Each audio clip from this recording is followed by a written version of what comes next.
Erdhët, faleminderit që keni lënë kafshët tuaja të Vockla dhe keni ardhur këtu për shikuesit tanë. Sot do të përshëndrohemi në një tjetër moment të rëndësishëm. Do të flasim për ushqimin, për të ushqyerit, që është moment i rëndësishëm shumë, se shpesher dhe gabohet në këtë gjë.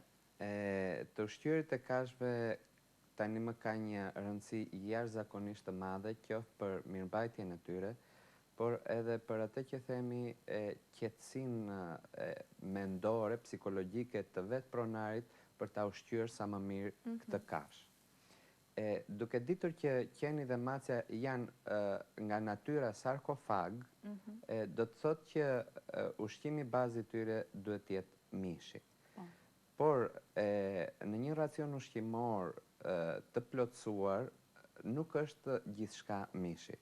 Do të thosha këtë që normalisht në racionin ushqimor të një kafshë, qoftë të macës, qoftë edhe të qenit, përqindja që zë mishi në një racion ushqimor është gjysmë për gjysmë, do me thënë është diku ke 50%, dërsa pjesa tjetër plotësuese mund të jetë gjithçka tjetër, por të jetë e plotësuar qoftë me vitamina, qoftë me kalcium, apo me përbërësit e tjerë që i nevojiten kafshës gjatë jetës së vetë. Tani, normalisht duke pasur parasysh ose duke ditur vetë pronari mundësit ekonomike do të thosha, në radhë të parë do të vendosi dhe për llojin e të ushqyerit që do përdori tek kafsha që ai ka në familjen e tij. Normalisht unë jam një fan dhe kjo është një gjë mirë që ta kenë shumë kolegë të mi, i të ushqyerit me koncentrate, do me thënë me ushqime të gatshëm për kafshët. Kjo do të thotë që një ushqim i përgatitur për kafshët, i koncentruar, ka edhe vlerat ushqimore që i nevojiten vetë kafshës. Pra është i studiuar, i përllogaritur? Bravo.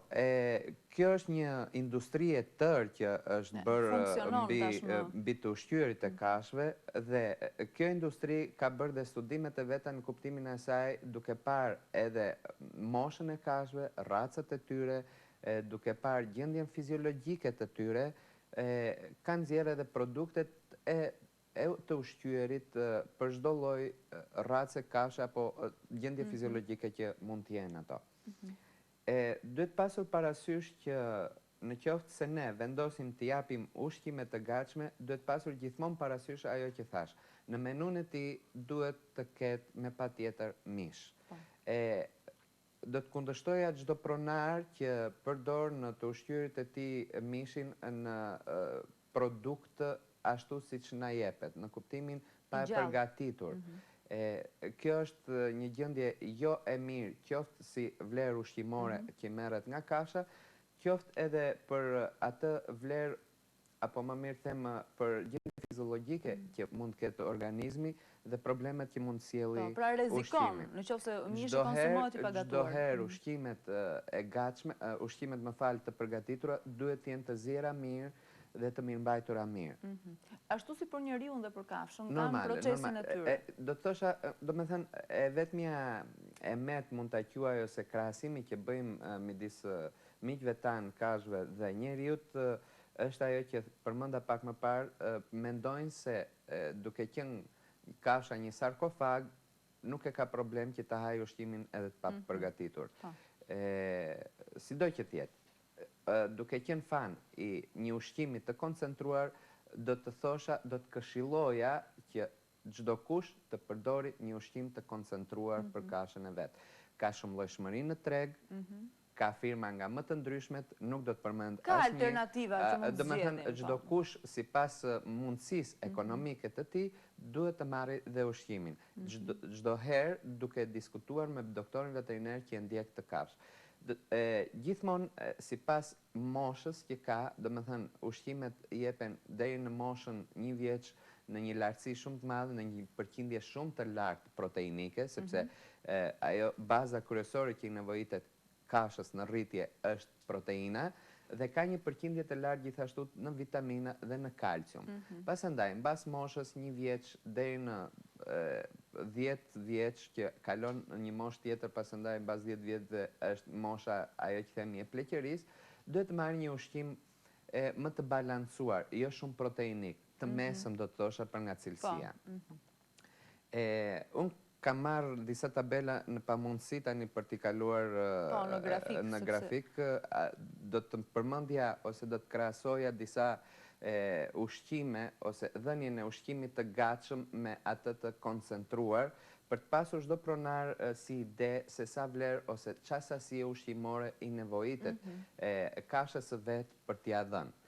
Atëherë, duke pasur një qenë të një race deri në 5 kg, atëherë vlera në kalori që i nevojitet kësaj kafshë është diku ke 210 kilokalori. Atëherë, këtë kilokalori, në qoftë se neve përdorim qoftë mishin, qoftë ushqime të gatuara plotësuese, i nevojitet diku ke 70 me 150 gram ushqim racion ditor. Ndërsa duke pasur një koncentrat të gatshëm, atëherë ky ushqim i nevojitet diku ke 60 apo 80 gram ushqim racion ditor. Për një qenë, apo për një qenë më mirë them, sepse mace nuk ekziston mundësia të jetë e tillë në 10 kg. Peshë më e vogël dhe konsumi më i vogël. Normale, kërkesa për kalori është diku ke 590 kilokalori.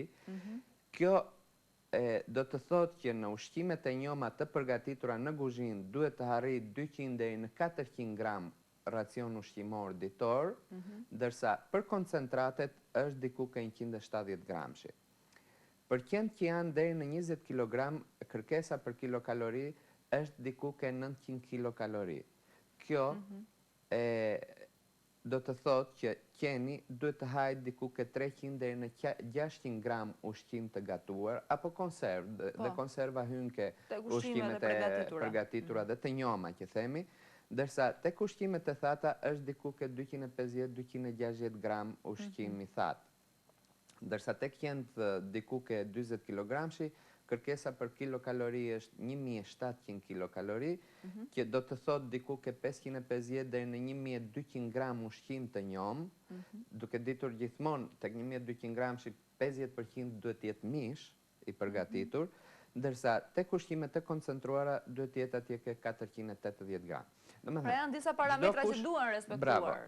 Çdo kush, kjo gjithmonë varet edhe nga gjendja fiziologjike. Do të thënë, nëse një qenë e kemi atlet dhe e përdorim për ecjet të shpejta dhe kemi në detyra të tilla, atëherë normalisht kilokaloritë e tij janë më të, po, duhet të ketë kërkesë më të lartë dhe normalisht në bazë të ushqimit që do marrim, atëherë do kemi dhe vlerën apo sasinë ushqimore që duhet t'i japim.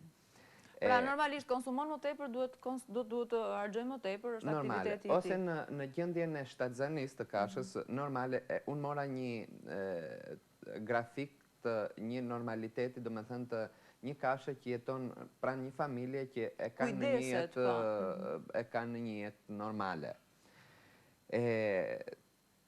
Do të thosha, do të përmendja disa nga llojet e mishrave dhe kjo është shumë e domosdoshme që të ketë ide një pronar se sa kalori ka në 100 gram ushqim. Do të përmendja llojin e mishit të pulës, për shembull në përqindjen në 100 gram lloj mishi i pulës që përdoret shumë shpesh ka 121 kalori në 100 gram ushqim. Domethënë, duke pasur parasysh që nevojat e një qeni të vogël, siç e përmenda pak më parë, janë 210, atëherë dhe sasia e dhënies së mishit duhet të jetë e ulët. Më e vogël.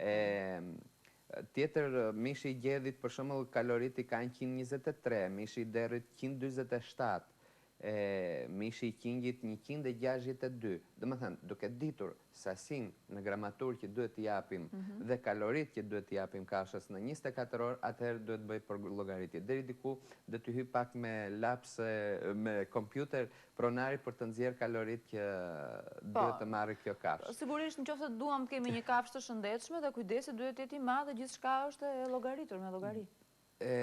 Është normale në të ushqyerjet e kafshëve, shumë shpesh më ndodh kjo që më vinë në klinik kafshë mjaft obeze. Do të thosha që e kap ndonjëherë veten shumë keq, mund të them të inatosur, të nevrikosur, sepse nuk është logjike që një kash të kaloj mjaft obeze, sepse ashtu si që është dhe ke njerëzit që një kash me obezitet edhe mundësia për të përballuar problemet shëndetësore që mund të shfaqen gjatë jetës, është shumë më e ndjeshme ta quaj të tillë dhe gjithashtu kur kalojnë një moshë diku ke 8 apo 9 vjeç, ky obezitet nuk mund të humbasi lehtë, domethënë nuk arrin dot kasha të humbasi peshë. Do të duhet një sakrificë mjaft e madhe qoftë nga pronari, qoftë edhe nga vetë kasha për të arritur në një nivel më normal të peshës vetë. Unë do të thosha është më normale një kash që është poshtë peshës dhe kapet shumë lehtë pesha e saj, se sa një kash që është mbi peshë është shumë më e vështirë për të arritur në peshë normale. Po shpeshherë pronarët gabojnë se mendojnë që duke ushqyer më shumë se ç'duhet e trajtojnë më mirë, por në fakt bëjnë gabim. Duhet të parë, domethënë ashtu siç kanë filluar dhe njeriu për veten e vet duke parë vlerat ushqimore që hanë dhe për të kujdesur për trupin dhe mirëmbajtjen e tij, ashtu duhet patur edhe për kafshën. Parasysh edhe kafsha. Doktor, të falenderoj shumë sepse prekëm një temë vërtet shumë të rëndësishme, siç është ushqyeri, dhe vlen siç vlen tek njeriu ashtu edhe tek kafshët.